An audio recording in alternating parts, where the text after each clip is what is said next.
Hey everyone, how's it going? It is I, the real Randy Chavez. I'm coming at you today with a VeVe, OMI, and then Shiro and DACAT video, and it's going to be it. Everyone say hello to Dashi. Hello, Dashi. So, what I want to talk about today is specifically comics getting on VeVe and how it can benefit the communities of those comics, not necessarily VeVe, although you definitely 100% want, I want VeVe to prosper, and here's how it'll be good for everyone. I was on a call today with one of the top guys at SHIRO. SHIRO Nico, they have 60,000 followers over on X. They have anywhere between 2 and 3 million volume on their SHIRO token per day, $15 million market cap. And they said, okay, what's your idea? I was like, well, I had talked to the head animator recently. I saw your guy's comic. It's about 10 pages right now, and usually comics tend to go between like 22 and 32 pages. The DACAT comic, that the first one that I wrote, is about 45 pages. And then the second one is 53 pages. So it's a little long. People are going to get a good bang for their buck, though. A lot of content. And I said, like, I don't know if you had the one called Death Planet yesterday. Planet Death, actually. I'm sorry. But the first 2 pages are, the cover and then the inside, and then the last 3 pages are also, so there's really only 14 pages of content, and with the 14 pages of content, they charge $5 for it.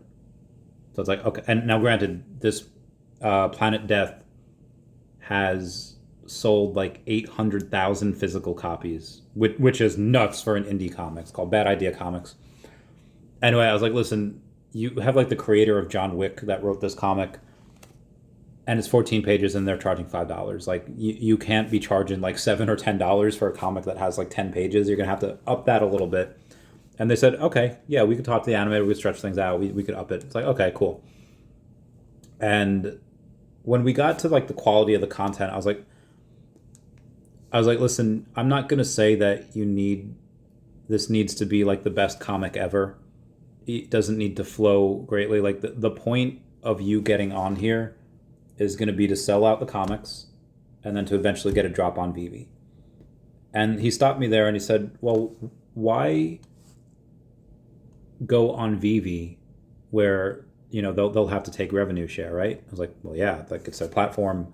They have the audience, like they have like 34,000 users signed up for their VeVe comics, not including the several 100,000 accounts that they have on the VeVe platform. And on any given day, there's like 700-800 users on the VeVe app. And then on the VeVe comics, we actually don't have those numbers. Those aren't public.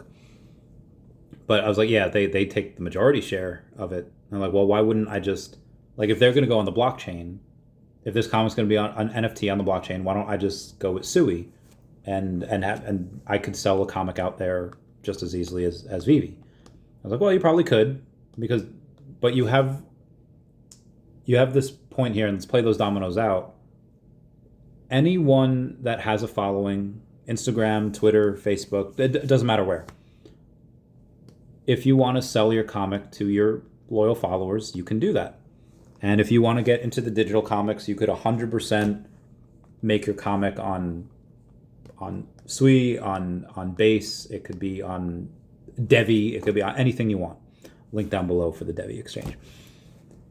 And I said, if we play those dominoes out, you make your comic on Sui, you sell a couple thousand units, and you keep the majority, you keep the lion's share, you keep it all, because it's you that's doing it. There's no third party there. But when you do that, you're taking from your community. And which again, you're giving them a piece of content, and they're going to happily give you money because they want to go in and they want to support you. And the more stuff that sells out, the better it looks. But you don't grow your party. You don't grow your interest. You don't grow your fan base. If anyone in the world wants to get into digital comics, they could very well do it themselves. In the same way that if somebody wants to sell a bunch of their stuff, let's say they have a constant stream of physical stuff that falls off the truck every week, or just stuff that they inherited, they buy estates, whatever, and they sell stuff out of their house. Yeah, you could do that.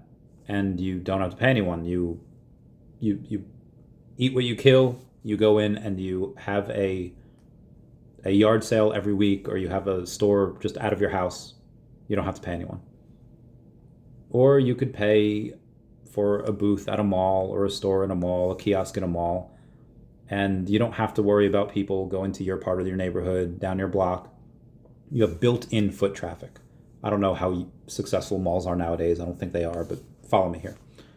You have all that foot traffic, and you don't have to rely on your healthy consumer customers. You don't have to rely on your community to constantly give you funds, because you can only go to them so many times. What you can do is you can go into that mall, or in this case, go onto VeVe, and a lot of people that are already shopping, they're already there. They're shopping for Marvel, they're shopping for Disney, they're shopping for all these crazy comic titles with Mars Attacks and Powerpuff Girls and Alligator Loki, and they have, Lion Thundercats, really cool titles, really cool IP. And then they'll just stumble upon your stuff in general, and you won't have to take from your community. You can get it from elsewhere. And then suddenly, when your stuff sells out, whether it's from your community or it sells out just from general interest on other places, that's going to get the attention of VeVe, and that's going to get the attention of a lot of influencers that cover VeVe, specifically myself. Now, granted, Shiro Nico does sponsor the channel already, so I'd already cover them. But there's a lot of other influencers on VeVe that specifically go over comics, that are specifically on X. They don't do YouTube, they don't do whatever. And I was like, okay, if you can get those people to cover you, and they also have hundreds or thousands of listeners, you can go in and expand your audience in a really great way. And I asked them to think of that scene from Dinner for Schmucks, when Paul Rudd is talking to his bosses saying like, hey, we should do this deal with this lady that sells lamps. And this short-sighted simpleton boss is making fun of him. It's like, yeah, we could literally make hundreds of dollars if we go and do this. And Paul's like, are you DEVVE? She's married to this like Russian billionaire that, yeah, we'll lose money on the lamp business. But when you get a multi-billion-dollar client that more than pays for whatever losses you're going to take on the lamp business, and it's just good for the brand, it's good for the business. And he says, yeah, I saw the movie a few weeks ago, actually, I remember it. I was like, okay, so you could go in and you could mint your comic on Sui, or wherever. He just mentioned Sui, but it could be wherever. And you could make a couple extra dollars on that for yourself that you don't have to share. And you don't grow your audience. Or you could mint the comic on VeVe. And then with VeVe, yeah, you do have to pay X amount of, I don't know how much they take. Let's say 50 to 80%, whatever it is. And you are going to have to pay that to VeVe. But it's not about the couple of shekels that you're going to make on the comic. It's about growing your audience and growing your brand awareness and getting your product in front of thousands or tens of thousands of new eyes. And it's not just on there once and done and no one's ever going to see them again. They're going to continuously be bought and sold in the VeVe secondary market, either for gems, or in Stacker's secondary market for OMI. And people are going to be heavily incentivized to go and buy it for OMI. And what you could do is exactly what Planet Death did yesterday, and what we were planning to do with the DACAT comic. For the DACAT comic, we said, hey, any one that gets mint number 69, mint number 420, everyone comment nice and blaze it down below for 69 and 420. The mint year 2025, 666, like any special mint numbers, will give airdrop tokens to whatever community they like, whether it's Sharby, whether it's Crappy Bird, Chaos on the Chains, which has not yet launched, but they will. They're at Token 2049 in Dubai right now, talking about a bunch of stuff. There's all of these different things. Crappy Bird, that if they bought the comic specifically because Crappy Bird is in it, then we'll airdrop them some Crappy Bird tokens if they get certain mint numbers, if they stack, if they get all rarities. And Planet Death, whatever it is, they kind of took this idea and said, if you have the entire set, because granted, for 1,000 comics, there's only 40 secret rares. So for 2,025 comics, let's say double it, there's 80 secret rares. Maybe 81, but let's keep the numbers easy at 80. Is whoever has the entire set is going to get an airdrop of this poster. And the airdrop of that poster there's only ever going to be 80 of them. So that super incentivizes people to go in and one, make sure it sells out, which it did. They sold it for $5 each, so like $10,000-ish that they made on that. VeVe tends to have at least one comic per month that does that. They have that 10K, which is pretty nice. That's on the NFT side. You have a lot more sales, I think, on the digital read-only side that are not NFTs, but those numbers are not public. We don't know what they are. The public doesn't know what they are. VeVe insiders, I assume, do. And then it clicked for him. He's like, okay, yeah, you're right. It's not about these small potatoes here for the couple $1,000s that we may or may not make on the comic. It's about going in and growing the hobby, growing the audience.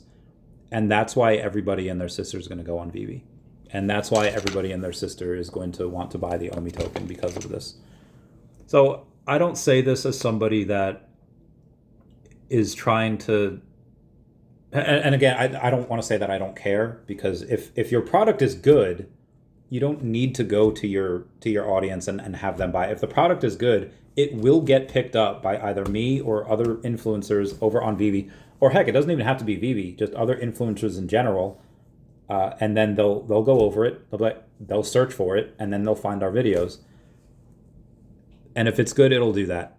If it's not, then it's up to you on what type of content you want to put out there for a comic. But, and again, I don't really care one way or the other. I care about VeVe, and all of these people that are going to attempt to do that are going to tell their audiences, hey, buy my stuff, buy my things over here. And they will. And if they make VeVe a lot of money, VeVe will probably extend their hand like, hey, this comic did really well. Let's get you a drop on VeVe. Now, granted, VeVe has a pipeline out the yin-yang years out. So there's no shortage of ideas. There's no shortage of stuff there. But obviously they're going to prioritize something that is going to make them likely tens of thousands of dollars versus a drop that's going to make them like $6,000. So again, I'm just throwing that out there. Comment down below your thoughts. Everyone please comment, like, and subscribe. Comments are good for the YouTube algorithm. And everyone say bye-bye to Dashie. Bye-bye, Dashie. On this day, I see clearly.